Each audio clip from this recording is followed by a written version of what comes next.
speak about cyber, we provide cyber forensics, compliance, and cyber auditing, and even cyber awareness. That is what we provide you. Got it.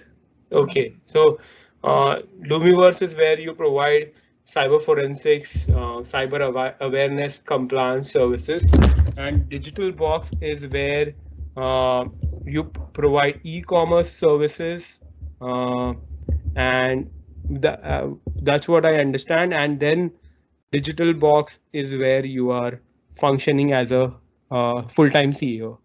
Yeah.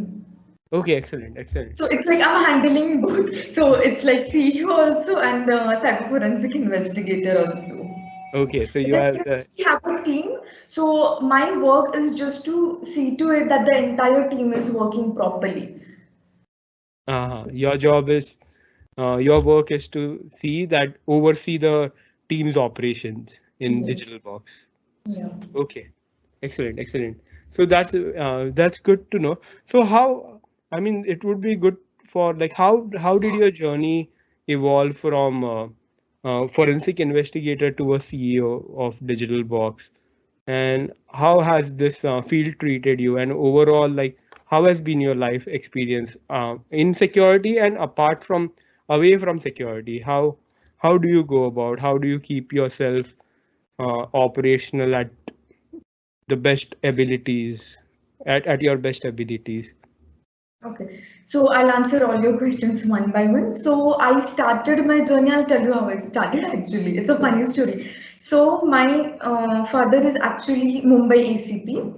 So he used to come home and he used to tell me various stories when about cyber related. That this person had this and I don't know what to do. Most of the people still like at workforce, if you go to see, or the police force, they are still not aware about the technology considering they are not from that domain.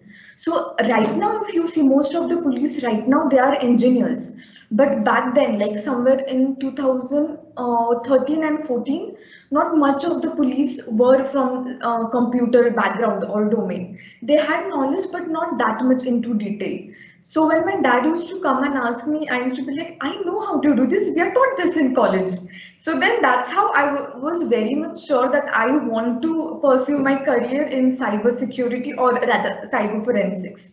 So, and see, when I speak about cyber forensics, I'll be very much upfront. It's pretty much tedious job because you don't know what will come at what time. There are multiple times wherein we have to go to unknown places, just for raid, and we are told at the very last minute. So I literally have a bag ready which is like, okay, I don't know where do I have to go, what time. So whenever I get a call, I just pick that bag up and we go. So even if it is me or Amar sir, we both have made sure that we practice this thing of an extra luggage at home. So that, and plus when I speak about cyber forensics, it is very meticulous job because see, you are supposed to prove that a crime has taken place and we have to work on the data. So the data that we handle is very important and it is our responsibility to make sure that the data does not get corrupted. Plus, what is even more time consuming is that the data that we collect, the original data, we don't like, you must be aware that you cannot handle or work on the original data. So what we do is we have to make replica of the original data and then we have to conduct our investigation on that. So replicating the original data is time consuming because you are completely unaware whether it will take half an hour, 1 day, 2 days, sometimes it even goes to 3 and 4 days. So after that, we have to start working. And what happens in this field is, even though we are working, and cyber forensic cases takes time because you have to study each and every detail because it is your responsibility to make sure that the victim is like you're completely giving or justifying that the victim is complete, like who the victim is and who the culprit is, because it should not happen that your investigation goes wrong and then you like your investigation is wrong and the person who's not supposed to be blamed, the blame goes on him. So you need to make sure on that. Plus, what is time consuming is the CCTV forensics. Because most of the time, what you'll get to see is that the person who has committed the crime makes or takes help of trains. So when we get video footages of, let's say, your Mumbai railway station or any railway station, so that takes time because you must be aware of the crowd that comes at railway station. So you need to go through the same footage again and again and again. So when I speak about the forensics, in general, it is very much time consuming and you need to make sure that it is very much precise. And let it be me or Amar sir, we are kind of people, it's like we need work to be very much proper. So we can, even if we know that, okay, fine, it is something is going to take, let's say, half an hour or one day, we still give extra time to it because we want the client to know that whatever work we are delivering is very much precise.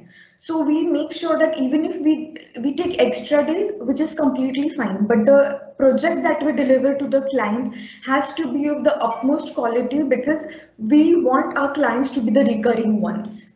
So we have the recurring ones clients because cyber domain is such which is you need to perform it, or if I consider forensics, so forensics is the ones you need to prove after an attack happens. But when I speak about the compliance or the audit part, it is a recurring process because cyber as such, every day the hackers come up with some or the other crime, some or the other malware or virus. So it is an ongoing process from our side as well and even from the client's side. So both the parties, even we and the client, has to be very much dedicated, and we be in. It is must for us to be in sync for the proper communication. Yeah.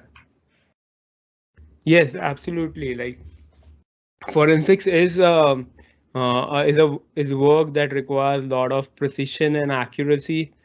Your reports need to go into court, might go into court, and if those precisions are not there, it can get questioned, and it can be utilized for to make your case stronger, or it can go the other way as well. And our job is to ensure that um, justice prevails, then the innocents are protected and the guilty are held accountable for their Right. deeds. Yes. So yeah, that's yeah. So CCTV footage is one of the cases. You might be doing mobile investigations, host forensics, network forensics. Uh, those all are in when you do all of them. And uh, where do you see, and you might be doing all this, and where do you see, like, since you were saying that it is a very time consuming job, so what do you think, what are the gaps, like, and how to overcome them? So do you think, like, leveraging AI to get through data fast would be a good way to go about, or do you have any other um, solutions in mind that can make your life much easier and get to the results faster? Okay. Shweta? So, forensics, yes, we do handle infrastructure forensic, mobile forensic. Even data recovery is one of them. Then, in under data recovery, it will be mobile data recovery, hard disk data recovery, system data recovery. So, all these part are of which comes into cyber forensics. And how you spoke about the AI, yes, most of the things are dependent or becoming towards or are getting inclined towards AI nowadays. But what has happened recently is since 2013, you will get to see that even the AI is not safe anymore. Like there are malware and viruses which are being affected or which are being even implemented even in the AI nowadays. So yes, I do agree that AI makes the work easier, but even though AI makes easier, what a person can do, I believe the AI still cannot do because we are still in that developing phase or even of the AI. Yes, it will take time for the AI to be very much proper, but till then, it is our duty. And what happens, like as you correctly said, the reports are to be submitted into the code. So even if it is, even I cannot be that much dependent on AI because my name is going to be there on the report. I need to make sure that whatever services that I have provided is proper. I cannot be dependent on AI for this.